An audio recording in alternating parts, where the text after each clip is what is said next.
الحمدللہ، اگر کوئی شخص کسی کام پر قسم کھا لے اور پھر اسے لگے کہ قسم توڑ دینے میں بھلائی ہے اور قسم پر باقی رہنا ٹھیک نہیں ہے، تو ایسا شخص اپنے قسم کا کفارہ دے اور وہی کام کرے جس میں بھلائی ہے۔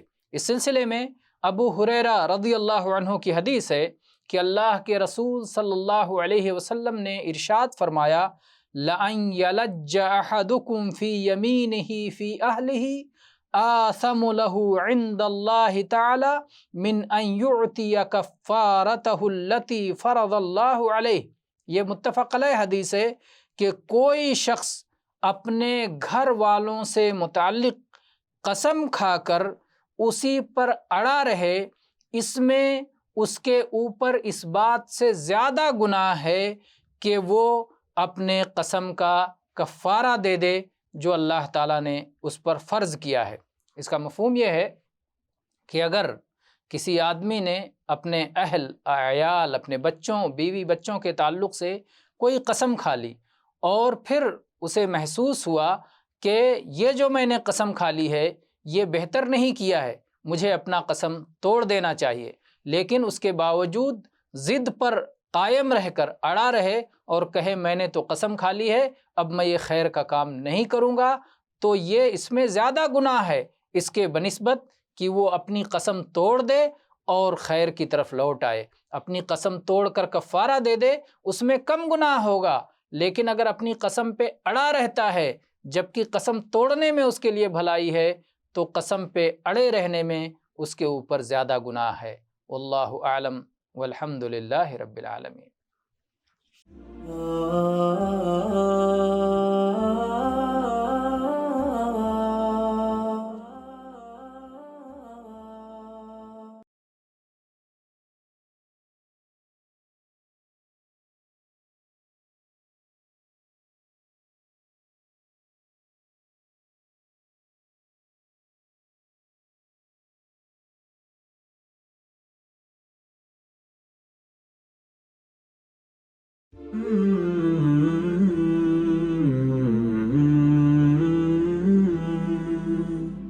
الحمدللہ، اللہ تعالیٰ نے اپنے بندوں پر یہ کرم کیا ہے کہ اگر وہ کوئی لغو قسم کھا لیں تو اللہ نے اسے معاف کر دیا ہے اور اس پر کوئی کفارہ نہیں ہے۔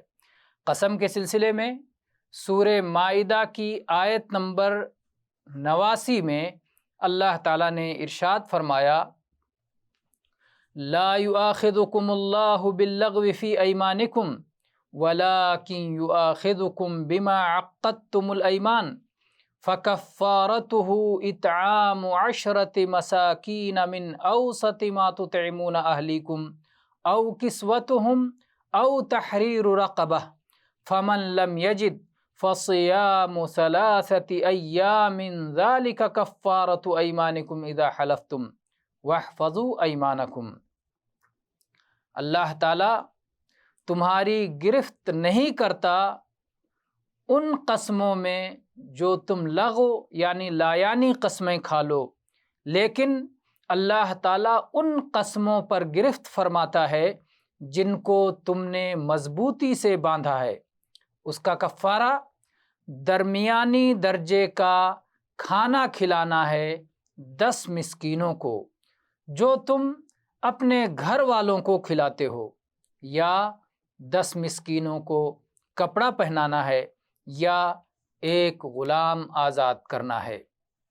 اگر کوئی شخص ان چیزوں کی طاقت نہ رکھے تو وہ 3 دن صوم رکھ لے، یہ تمہاری قسموں کا کفارہ ہے۔ جب قسم کھاؤ تو قسم توڑنا پڑ جائے تو یہ کفارہ ادا کرو۔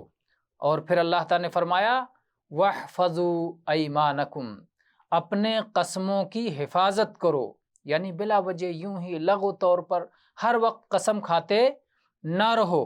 اور قسم کی حفاظت کا ایک معنی یہ ہے کہ جب کسی بات پر قسم کھاؤ تو اس کا تو اسے پورا کرو، اور اگر پورا نہ کر سکو تو اس کا کفارہ دو۔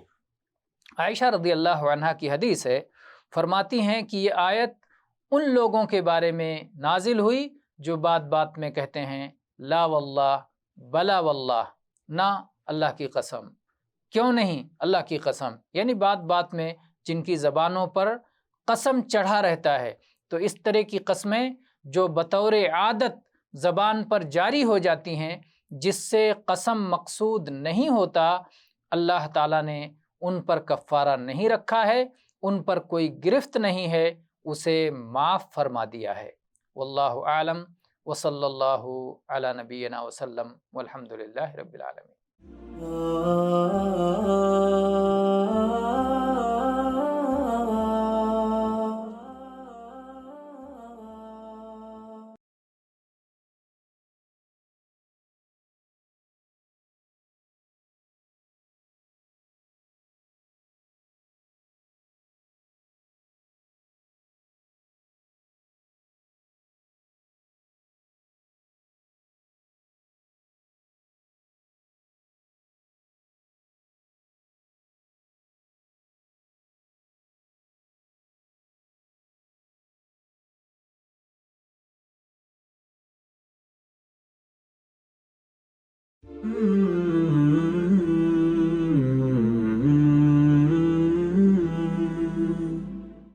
الحمدللہ، سودا کرتے وقت قسم کھانا منع ہے، اگرچہ آدمی سچا ہی کیوں نہ ہو۔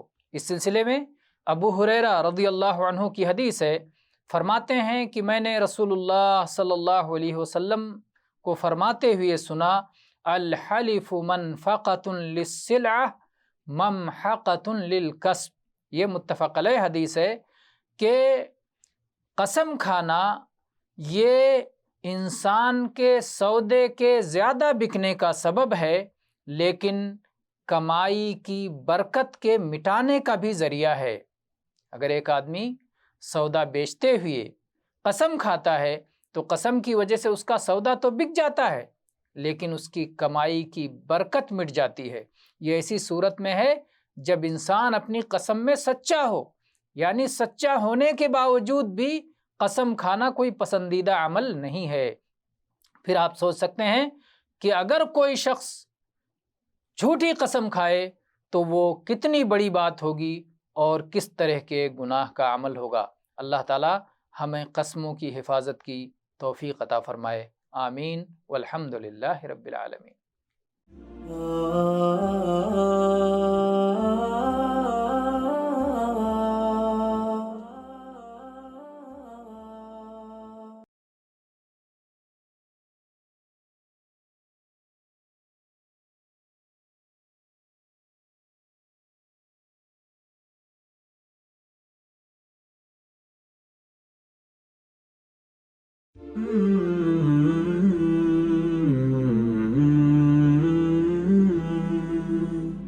الحمدللہ، اگر کوئی اللہ کا بندہ اللہ کا نام لے کر آپ سے کوئی چیز مانگے اور اللہ کے واسطے کوئی سفارش کرے تو پھر اس کا سوال اسے دے دینا چاہیے اور اس کی سفارش قبول کرنی چاہیے۔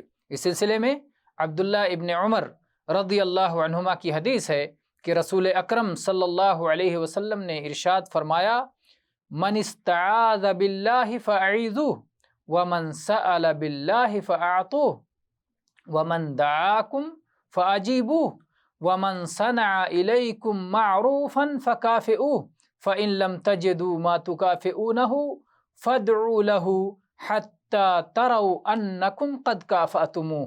یہ حدیث صحیح ہے، سنن ابی داؤد اور سنن نسائی میں صحیحین کی سند سے مروی ہے۔ جو کوئی شخص تم سے اللہ کا نام لے کر پناہ مانگے اسے پناہ دے دو، اور جو اللہ کے نام پر مانگے اسے دے دو، اور جو تمہیں دعوت دے اس کی دعوت قبول کرو، اور جو تمہارے ساتھ کوئی بھلائی کرے، کوئی احسان کرے تو اس کا بدلہ دو، اور اگر تمہارے پاس بدلہ دینے کے لیے کوئی چیز نہیں ہے تو تم اس کے لیے دعائے خیر کرو، اتنی دعا کرو کہ تمہیں لگے کہ تم نے اس کا بدلہ دے دیا ہے۔ اس میں آپ دیکھ رہے ہیں کہ اللہ کے نبی صلی اللہ علیہ وسلم فرمایا من سأل باللہ فأعطوہ، جو اللہ کا نام لے کر مانگے اسے دے دو، اللہ کے نام کی قدر کرتے ہوئے، اللہ کے نام کی لاج رکھتے ہوئے اسے دے دو۔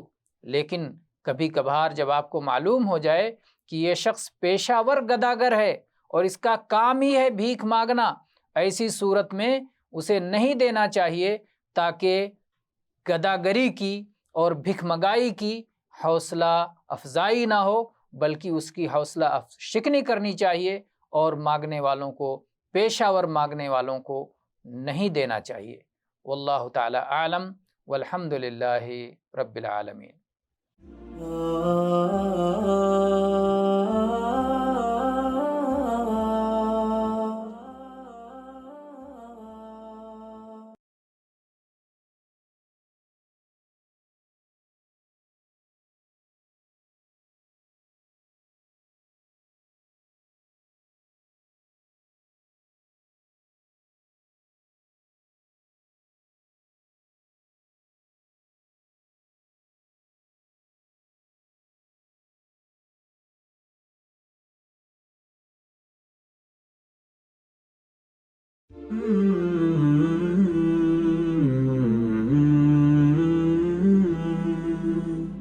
الحمدللہ، بادشاہ وغیرہ کو شہنشاہ کہنا منع ہے اور یہ جائز نہیں ہے۔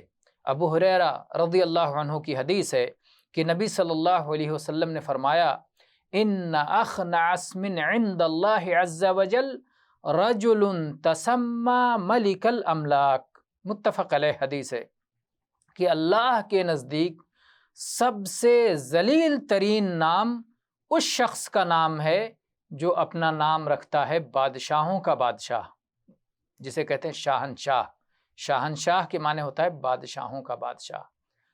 بڑے افسوس کی بات ہے کہ اردو زبان و ادب میں یہ لفظ بہت زیادہ رائج ہے، شہنشاہ قلم، شہنشاہ اداکاری، شہنشاہ آواز، شہنشاہ فلان و شہنشاہ فلان، شہنشاہ خطابت، یہ القاب دیے جاتے ہیں، جبکہ اللہ کے نزدیک یہ ذلیل ترین نام ہے۔ اللہ تعالیٰ کو تواضع پسند ہے، عاجزی پسند ہے، انکساری پسند ہے، تکبر نہیں پسند ہے۔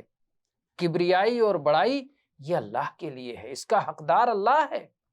کبریائی اور عظمت اللہ کی چادر ہے، کوئی اس چادر کو چھیننے کی کوشش کرے گا تو اللہ تعالیٰ اسے جہنم میں ڈالے گا۔ تو یہ انتہائی غلط نام ہے اور اس سے مسلمانوں کو پرہیز کرنا چاہیے۔ واللہ اعلم والحمد للہ رب العالمین۔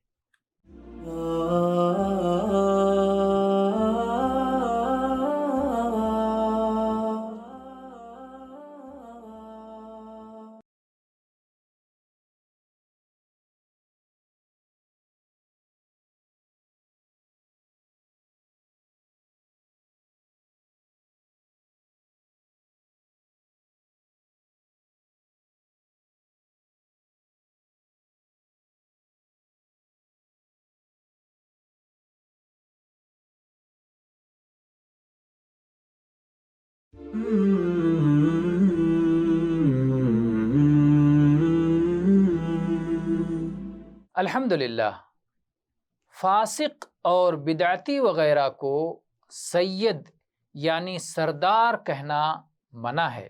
اس سلسلے میں بریدہ رضی اللہ عنہ کی حدیث ہے، کہتے ہیں کہ رسول اکرم صلی اللہ علیہ وسلم نے ارشاد فرمایا لا تقولوا للمنافق سید فإنه إن يك سیدا فقد اسخطتم ربکم عز وجل۔ یہ سنن ابی داؤد کی بسند صحیح روایت ہے کہ منافق کو سردار مت کہو، اگر یہ شخص سردار ہوا تو تم نے اپنے رب کو ناراض کر لیا۔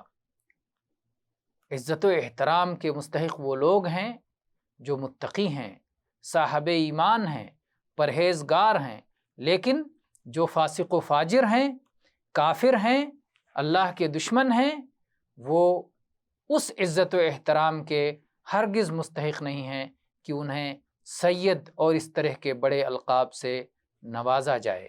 اس لیے ہمیں اس کا لحاظ کرنا چاہیے۔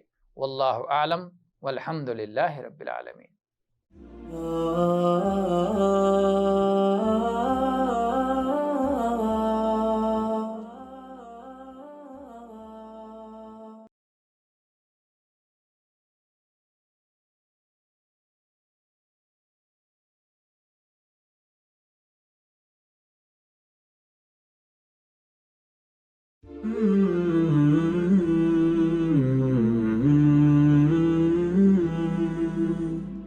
الحمدللہ، بخار کو برا بھلا کہنا منع ہے۔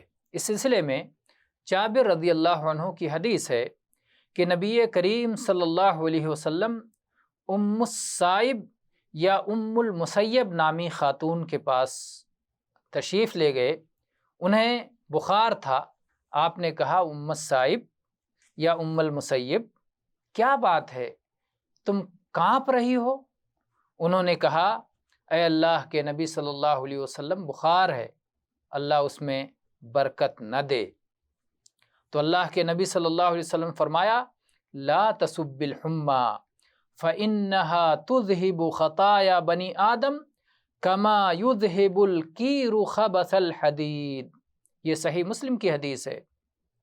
بخار کو گالی مت دو، اس لیے کہ انسانوں کے گناہوں کو اسی طرح وہ پاک صاف کرتا ہے، دھو دیتا ہے، ختم کر دیتا ہے، مٹا دیتا ہے، جس طرح سے بھٹی لوہے کے میل و کچیل کو مٹا دیتی ہے، ختم کر دیتی ہے۔ تو اللہ کے نبی صلی اللہ علیہ وسلم نے یہاں بتایا کہ یہ جو بیماریاں آتی ہیں، انسان کو جو تکلیفیں آتی ہیں، بخار وغیرہ آتا ہے، اس سے انسان کے گناہ معاف ہوتے ہیں۔ اہل علم نے تفسیر کی ہے کہ گناہ صغیرہ معاف ہوتے ہیں، کبیرہ کے لیے توبہ ضروری ہے۔ تو بہرحال یہ ہماری گناہوں کی معافی کا سبب ہیں، اور یہ اللہ کے حکم سے آتی ہیں، اس لیے ان کو برا بھلا کہنا منع ہے۔ واللہ اعلم والحمد للہ رب العالمین۔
الحمدللہ، جب تیز ہوا یا آندھی چلے تو اس کو برا بھلا نہ کہا جائے، ایسا کرنا منع ہے۔ اس سلسلے میں ابو المنذر ابی ابن کعب رضی اللہ عنہ کی حدیث ہے کہ رسول اکرم صلی اللہ علیہ وسلم نے ارشاد فرمایا، لا تسبوا الریح فاذا رأیتم ما تکرہون فقولوا اللہم انا نسألک من خیر هذه الریح وخیر ما فیها وخیر ما امرت به ونعوذ بک من شر هذه الریح وشر ما فیها وشر ما امرت به۔ یہ سنن ترمذی کی حدیث ہے اور امام ترمذی نے اسے حسن صحیح قرار دیا ہے۔ ہوا کو، طوفان کو، آندھی کو گالی مت دو، برا بھلا مت کہو۔ اگر کوئی ناپسندیدہ چیز دکھائی دیتی ہے تو اس موقع پر یہ دعا پڑھو، اللہم انا نسألک من خیر هذه الریح وخیر ما فیها وخیر ما امرت به ونعوذ بک من شر هذه الریح وشر ما فیها وشر ما امرت بہ۔ اس کا معنی یہ ہے کہ اے اللہ ہم تجھ سے اس ہوا کی بھلائی کا اور اس بھلائی کا جو اس ہوا میں ہے اور اس بھلائی کا جس کا اسے حکم دیا گیا ہے تجھ سے سوال کرتے ہیں، تجھ سے مانگتے ہیں، تجھ سے طلب کرتے ہیں۔ اور اے اللہ ہم تیری پناہ مانگتے ہیں، تیری پناہ طلب کرتے ہیں اس ہوا کی برائی سے اور اس چیز کی برائی سے جو اس ہوا میں ہے اور اس برائی سے جس کا اس ہوا کو حکم دیا گیا ہے۔ تو ظاہر ہے کہ ہوا اپنی مرضی سے نہیں چلتی، ہوا اللہ کے حکم سے چلتی ہے۔ اگر وہ تیز آندھی کی شکل میں آئے اور اس سے انسانوں کو تکلیف پہنچے تو ایسی صورت میں ہوا کو برا بھلا کہنے کی بجائے اللہ سے دعا کرنا چاہیے کہ اللہ اس میں جو خیر ہے اسے عطا فرمانا اور جو کچھ شر ہے اس سے محفوظ رکھنا۔ واللہ اعلم والحمد للہ رب العالمین۔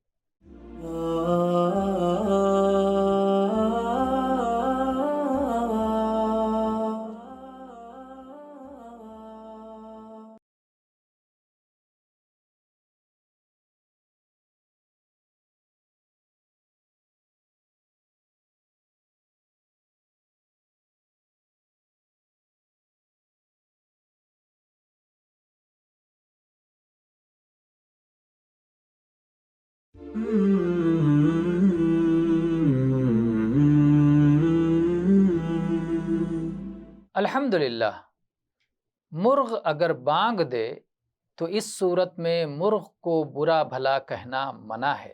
اس سلسلے میں زید بن خالد الجہنی رضی اللہ عنہ کی حدیث ہے کہ رسول اکرم صلی اللہ علیہ وسلم نے ارشاد فرمایا لا تسبوا الدیک فإنہ یوقظ للصلاۃ۔ یہ سنن نبی داؤد کی صحیح سند کی حدیث ہے کہ مرغ کو برا بھلا نہ کہو، اس لیے کہ وہ صلاۃ کے لیے بیدار کرتا ہے، صلاۃ کے لیے آپ کو جگاتا ہے۔ اس حدیث سے واضح طور پر یہ بات معلوم ہوتی ہے کہ اگر کوئی آدمی خیر میں آپ کا معاون ہو، بھلائی میں آپ کی مدد کرے تو پھر اس کا شکر گزار ہونا چاہیے، اسے برا بھلا نہیں کہنا چاہیے۔ آج کل لاؤڈ اسپیکر ہو جانے کی وجہ سے یہ فائدہ سمجھ میں نہیں آتا، لیکن جب لاؤڈ اسپیکر نہیں ہوتے تھے تو لوگ مرغ کی آواز سن کر ہی فجر کے لیے اور تہجد کے لیے بیدار ہوا کرتے تھے۔ آج بھی اگر کہیں گاؤں میں، دور دراز گاؤں میں اس طرح کی صورتحال ہو کہ وہاں لاؤڈ اسپیکر کا یا اسی طرح سے فطری ماحول اب بھی موجود ہو تو وہاں اب بھی لوگ مرغ کی آواز سن کر کے بیدار ہوتے ہیں اور جاگتے ہیں۔ تو اللہ کے نبی صلی اللہ علیہ وسلم نے فرمایا کہ مرغ کو برا بھلا مت کہو کیونکہ وہ صلاۃ کے لیے تمہیں بیدار کرتا ہے۔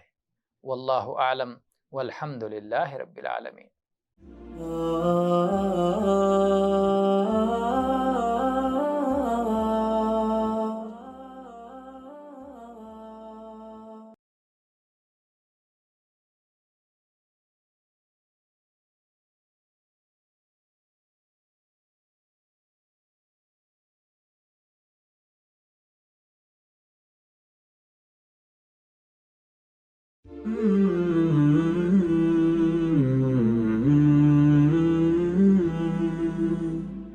الحمدللہ، یہ کہنا منع ہے کہ فلاں ستارے کی وجہ سے بارش ہوئی۔ اس سلسلے میں زید بن خالد رضی اللہ عنہ کی حدیث ہے کہ اللہ کے نبی صلی اللہ علیہ وسلم نے ایک بار حدیبیہ کے مقام پر بارش کے بعد جو رات میں ہوئی تھی آپ نے صلاۃ فجر پڑھائی، اور پھر جب آپ نے سلام پھیرا اور لوگوں کی طرف متوجہ ہوئے تو آپ نے فرمایا ہل تدرون ماذا قال ربکم، کیا تم جانتے ہو کہ تمہارے رب نے کیا فرمایا؟ صحابہ نے نہایت ادب و احترام کے ساتھ جواب دیا اللہ ورسولہ اعلم، اللہ اور اس کے رسول زیادہ جانتے ہیں۔ آپ نے فرمایا قال اصبح من عبادی مؤمن بی وکافر فاما من قال مطرنا بفضل اللہ ورحمتہ فذلک مؤمن بی کافر بالکوکب واما من قال مطرنا بنوء کذا وکذا فَذَلِكَ كَافِرٌ بِي مُؤْمِنٌ بِالْكَوْكَبِ۔ یہ متفق علیہ حدیث ہے۔ اللہ کے نبی صلی اللہ علیہ وسلم نے فرمایا کہ اللہ تعالیٰ نے فرمایا ہے میرے بندوں نے اس حال میں صبح کی کہ کچھ مجھ پر ایمان لانے والے تھے اور کچھ میرے ساتھ کفر کرنے والے۔ جس نے یہ کہا کہ اللہ کے فضل اور اس کی رحمت سے ہم پر بارش ہوئی ہے، یہ مجھ پر ایمان لانے والا ہے اور ستاروں کے تصرف کا منکر ہے۔ اور جس نے یہ کہا کہ فلاں فلاں ستارے کی وجہ سے بارش ہوئی ہے، تو یہ شخص میرے ساتھ کفر کرنے والا اور ستاروں پر ایمان لانے والا ہے۔ یہاں پر عام طور پہ ہوتا یہ ہے کہ بارش کے بعد لوگ کہتے ہیں فلاں موسم کی وجہ سے، فلاں تارے کی وجہ سے، فلاں نچھتر کی وجہ سے بارش ہوئی ہے۔ اگر یہ عقیدہ ہو کہ یہ متصرف ہیں، ان تاروں ہی کے اثر سے بارش ہوئی ہے، تو ظاہر بات ہے کہ یہ کفر حقیقی ہے۔ اللہ تعالیٰ کی طرف صرف نسبت ہی نہیں کی گئی بلکہ اللہ تعالیٰ کے تصرف اور اثر کا بھی انکار کیا گیا۔ لیکن اگر ان چیزوں کی طرف صرف نسبت کی کر دی جائے کہ فلاں موسم شروع ہوتا ہے تو اللہ تعالیٰ کا یہ نظام ہے اور بارش برسانے والا تو اللہ ہی ہے، تو ایسا کرنا جائز ہوگا۔ لیکن اصل یہ ہے کہ نسبت بھی خیر کی اور کسی بھی نعمت کے پانے میں اللہ تعالیٰ کی طرف نسبت بھی ہونی چاہیے۔ واللہ اعلم والحمد للہ رب العالمین۔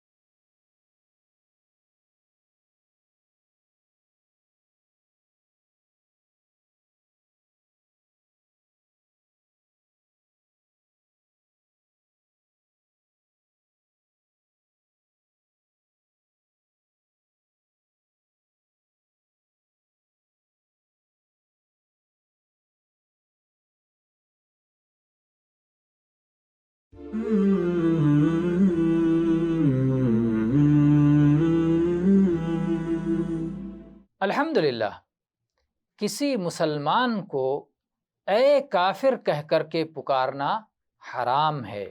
عبداللہ ابن عمر رضی اللہ عنہما روایت کرتے ہیں کہ رسول اللہ صلی اللہ علیہ وسلم نے فرمایا اذا قال الرجل لأخیہ یا کافر فقد باء بها احدهما فإن كان كما قال وإلا رجعت علیہ۔ یہ متفق علیہ حدیث ہے۔ اللہ کے نبی صلی اللہ علیہ وسلم نے فرمایا کہ اگر کوئی شخص اپنے مسلمان بھائی کو کہتا ہے اے کافر، تو دو باتوں میں سے ایک بات کی طرف ضرور لوٹتا ہے۔